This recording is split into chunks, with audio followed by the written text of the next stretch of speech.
Good morning, students. Today again I'm coming here by taking a biology class for class 9, that is the fundamental unit of life. And today I'm coming to discuss about some important cell organelles, that is mitochondria, plastids and vacuoles. So firstly, the mitochondria. The nickname of the mitochondria, or you can say the common name of the mitochondria, is the powerhouse of a cell. So that means it is providing power, or that means energy, to the cell. So how it is doing so, that I want to tell you. So before starting that, we should know about the powerhouse. Powerhouse means that particular place where the energy is stored, and then after, at the time of necessity, it is released. So in the mitochondria, during this cellular respiration that occurs within the mitochondria, so in this cellular respiration, energy is produced. That means when the oxygen molecules, they break down the glucose molecules in the presence of oxygen molecules, when the glucose molecules are broken down, at that time energy is liberated. So that energy is stored by the mitochondria in the form of ATP. Okay, so that energy is stored, and when this cell requires energy, at that time that ATP is converted into ADP.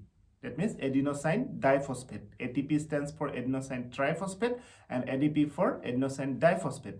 So when this ATP is converted into ADP, then the phosphate molecules that are coming out, the energy is coming out in the form of phosphate, and it is utilized for various purposes. So like this, this mitochondria is storing energy, and then after it is releasing energy also at the time of necessity, and that is why it is said as the powerhouse of the cell. Next cell organelles that is explained here, that is the plastids. So remember, the plastids are those cell organelles which are present only in the plant cell. In animal cell, you never get the plastid. Okay, so these plastids are actually the colorful pigments. So it is of three types mainly. One is the chloroplast, another one is the chromoplast, and third one is the leucoplast.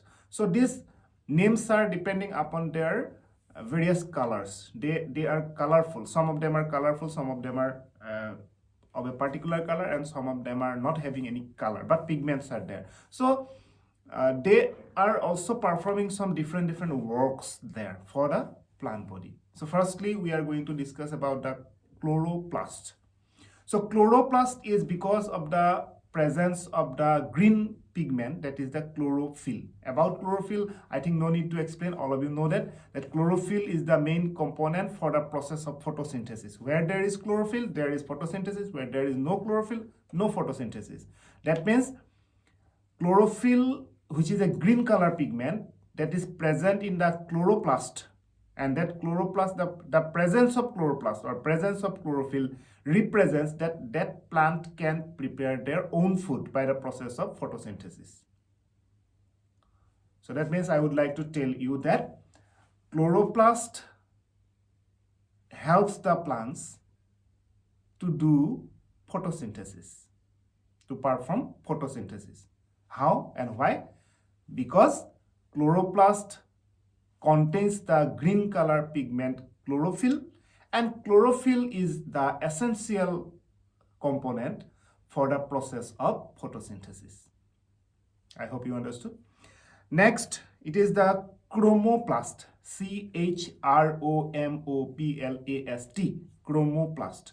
So chromoplast is the plastid which is having colorful pigments, different colors, maybe red, maybe blue, maybe yellow, different colors are there, colorful pigments are there, and due to this, this becomes colorful. Chromoplast is colorful, and in which part of the plant body chromoplast is present, that part will become very colorful. Basically, it is present in the petals of the flowers, because you know flowers are of varieties of colors. We are getting flowers, and these colorful flowers is because of the presence of the chromoplast.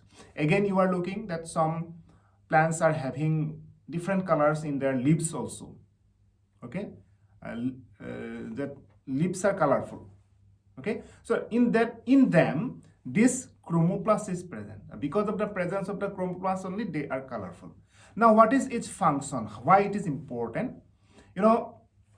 Already I told you that these flowers are having this chromoplast because they are colorful. And flowers, flowers are the sex organs for the plants.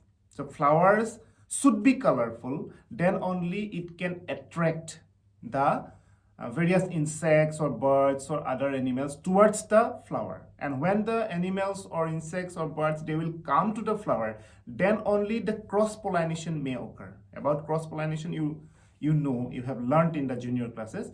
That means the pollination which occurs due to the help of other animals, birds or insects. So I don't want to explain it more, but you understand that chromoplast makes the flower colorful, and these colorful flowers attracts the various insects, birds or animals for cross pollination. That means indirectly chromoplast is helping in the process of cross pollination.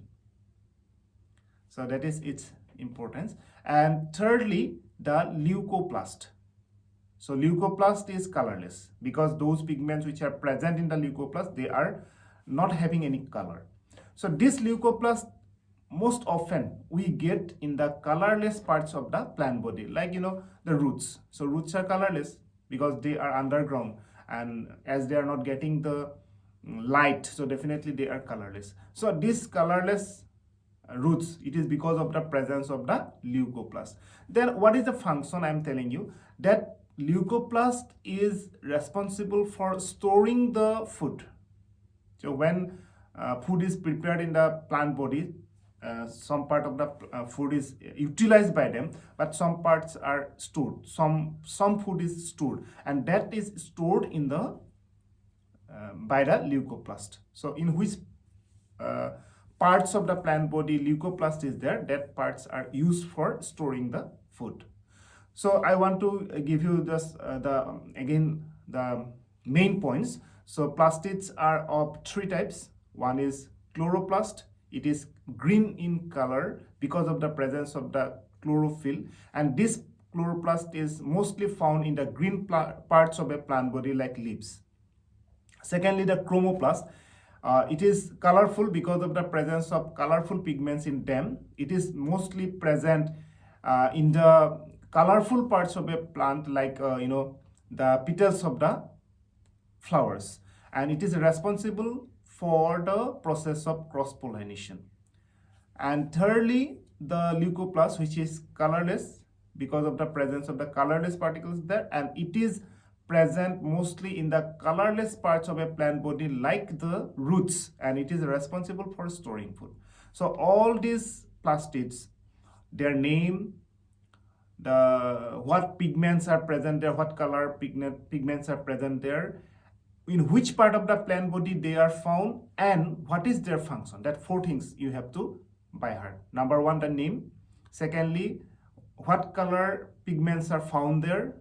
Thirdly, where are they found, in which part of the plant body they are found. And fourthly, what is their importance or what is their function. So these four things you have to by heart for each of the plastids.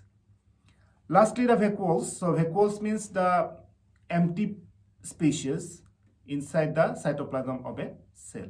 So these vacuoles may be of two types. One is air vacuole and one is food vacuole. That means in which vacuole, in which empty space air is there, that is called as the air vacuole. And in which empty space some food is stored or some excretory products are stored, that is said as a food vacuole. So like this, two types of vacuoles we are getting, and these vacuoles are also mainly present in the plant cell. So in plant cell, big and large, generally one vacuoles are found, and in animal cell most often they do not have any vacuole, but if they are having, then also it is very small in size and more in number. Okay, so that is for today. I hope you understood, and if you did not understand, you can give me comments below here in the video, or you can personally WhatsApp me in my WhatsApp number. Thank you. Have a good day.